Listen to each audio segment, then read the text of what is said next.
Let me ask you something straight up. What do you call it when a government starts using religion to justify war? When soldiers are told that killing people is God's divine plan? When military chaplains are too scared to speak up? Most of us would call that a theocracy. And right now, in 2026, that is exactly what is happening inside the United States military. Welcome back. Let's get into it. Let's start with Pete Hegseth, the Secretary of Defense, or, as I like to call it, the Secretary of War. This man stood up at a Pentagon prayer service and said, and I'm not making this up, "Let every round find its mark against the enemies of righteousness." He prayed for overwhelming violence of action against those who deserve no mercy. That is not a military briefing. That is a holy war speech. And it gets worse. According to reporting from the Washington Post, military chaplains, the people whose entire job is to protect the spiritual and mental health of our troops, are now being sidelined, marginalized, and frozen out if they don't fall in line with Hegseth's Christian nationalist agenda. Retired Army Major General Randy Manner, a man who trained hundreds of military chaplains, said he has spoken with dozens and dozens of active-duty chaplains who feel they cannot speak to their own superiors. They are being left out of staff meetings. They are afraid. One anonymous Department of Defense source described the atmosphere inside the Pentagon as terrifying. Let that land for a second. Inside the United States military, the most powerful fighting force on the planet, people are terrified to say they don't share the boss's religious views. And one member of the Joint Chiefs leadership team put it simply, when the top of the chain couches military operations in a hyper-Christian tone, it flies in the face of the freedom of religion that our men and women in uniform sign up to defend. You want to talk about spitting on the Constitution? That's spitting on the Constitution. We have spent decades pointing fingers at religious extremism in other parts of the world. We built entire foreign policies around fighting theocracy, and now we've got one growing right here at home, in our own Pentagon. If you are not angry about this, you need to check your pulse. Now here's where it gets really interesting. While Pete Hegseth is in Washington praying for overwhelming violence, the Pope, yes, the Pope, is calling Trump out in front of the entire Catholic world. Pope Leo XIV, the Chicago-born pontiff, delivered a Palm Sunday address and did not hold back.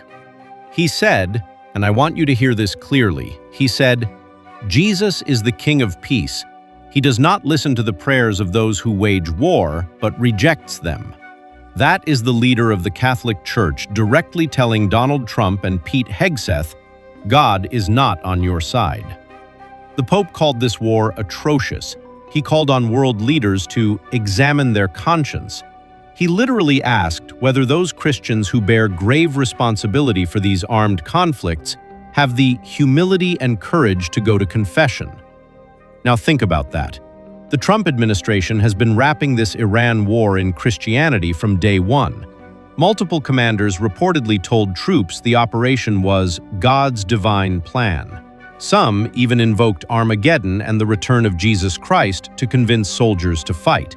And the head of the Christian church just looked them dead in the eye and said, "That is not what Jesus stands for." Over 2,500 people across Iran and Lebanon have already been killed since the US and Israel launched this offensive. At least 13 American service members have died, and the conflict is still going. We don't know how this ends. We don't know what we gain. But we do know the human cost is already enormous. And while all of this is happening, Hegseth is praying for more violence. The Pope is calling for a ceasefire. And Trump? Trump is busy insulting world leaders at international conferences. Let me take you to the Future Investment Initiative, basically Davos but in the desert, where Trump stood on stage and said the quiet part loud. He bragged in public that Saudi Crown Prince Mohammed bin Salman has to be nice to him. He said that the Crown Prince didn't think he'd be doing what Trump described, and I'm keeping this clean for you, But the language was crude, juvenile, and frankly embarrassing. Now, a professor from Qatar was asked about this on live television. He called Trump's words extremely absurd political language. He called them weird, vulgar, and extremely odd. He said, "One should not speak to his allies or about his allies in such vulgar language." He said the region was stunned. And here's why this matters. Beyond just being embarrassing, Trump needs these Gulf allies. He is in the middle of a war in the Middle East. He needs Saudi Arabia on side. He needs regional cooperation.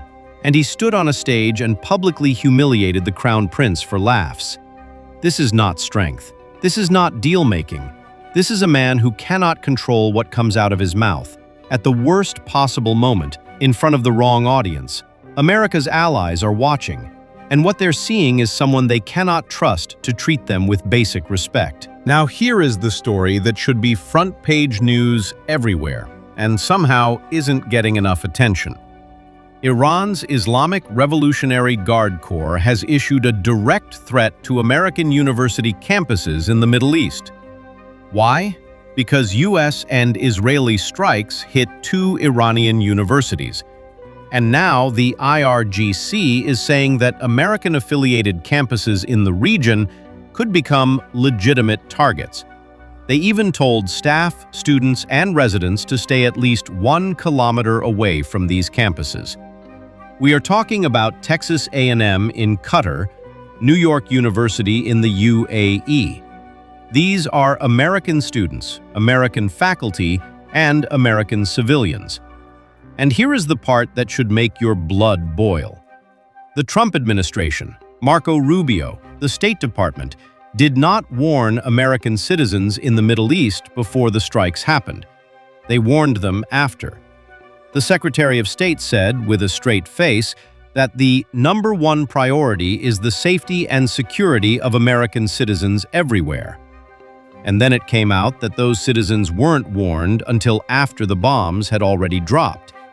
And when a school was bombed, an actual school, Trump shrugged and said he didn't really know enough about it. Hegseth tried to blame Iran for bombing their own school.